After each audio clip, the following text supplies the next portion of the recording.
இந்த ரெண்டு கட்சிகளும் பணத்தை மட்டுமே நம்பி அரசியல் பண்ணாங்க. இந்த பணத்தை மட்டுமே நம்பிதான் தேர்தலை சந்திச்சாங்க.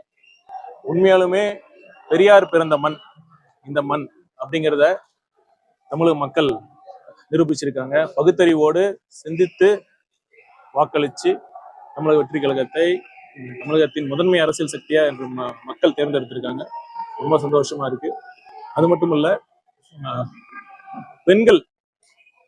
பெண்கள் ஆதரவு எந்த கட்சிக்கு இருக்கோ அந்த கட்சி எந்த சக்தியாலும் வீழ்த்த முடியாது. அதே மாதிரி பெண்கள் நலனை புறக்கணித்த எந்த கட்சியும் ஜெயிக்க முடியாது என்பதையும் இந்த தேர்தல் எடுத்துக்காட்டுது.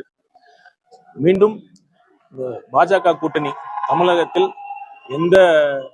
எந்தவித வழியும் எந்த வழியை தேடினாலும் அந்த அனைத்து வழிகளையும் தமிழக வெற்றி கழகம் தடுத்து நிறுத்தும்.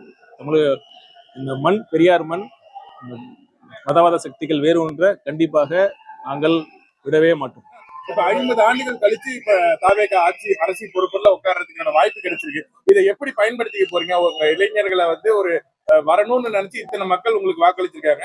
இந்த சமயத்துல அவங்களுக்கு என்ன சொல்ல விரும்புறீங்க? உங்களோட கருத்தை நீங்க பதிவு பண்ணுங்க. தலைவர் ஆரம்பத்துல இருந்து என்ன சொல்லுவாரு, இந்த மாதிரி எம்எல்ஏ, மினிஸ்டர், ஒரு முதலமைச்சருங்கிறது பதவி இல்ல, பொறுப்பு அப்படின்னு தான் ஆரம்பத்துல இருந்தே சொல்லுவார். கட்சி நிர்வாகிகள் எல்லாத்துக்கும் சொல்லுவாரு. கண்டிப்பா மிகப்பெரிய பொறுப்பு மக்கள் கொடுத்திருக்காங்க. ஒரு நல்ல ஆட்சி, மக்கள் நலன் சார்ந்த ஆட்சி.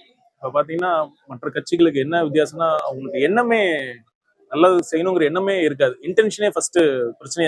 அதுதான் முதல் பிரச்சனையா இருக்கு. ஏன்னா ஒரு 40 கோடி இப்ப நீங்களே பார்த்துருப்பீங்க. இந்த தொகுதியில் மட்டும் இல்ல, ஒவ்வொரு தொகுதியிலும் எவ்வளவு செலவு பண்ணாங்க. 2000, 1000 கொலுசு, தங்க காசு, சேலை, வேஷ்டி இவெல்லாம் கொடுக்குறப்ப அந்த வெற்றி பெற்ற வேட்பாளர்கள் ஒரு அமைச்சர்கள் ஆன பொழுது அவங்க என்ன பண்ணுவாங்க, நேச்சுரலா அதை திரும்ப சம்பாதிக்கணும் தான் பார்ப்பாங்க. அந்த மாதிரி நாங்களாம் எதுவுமே இல்லாம உண்மையை நம்பி நாங்க வெற்றி பெற்றிருக்கோம். கண்டிப்பா எங்களோட இன்டென்ஷன், எங்களோட எண்ணம் தெளிவா இருக்கு. ஒரு நல்ல ஆட்சியை நான்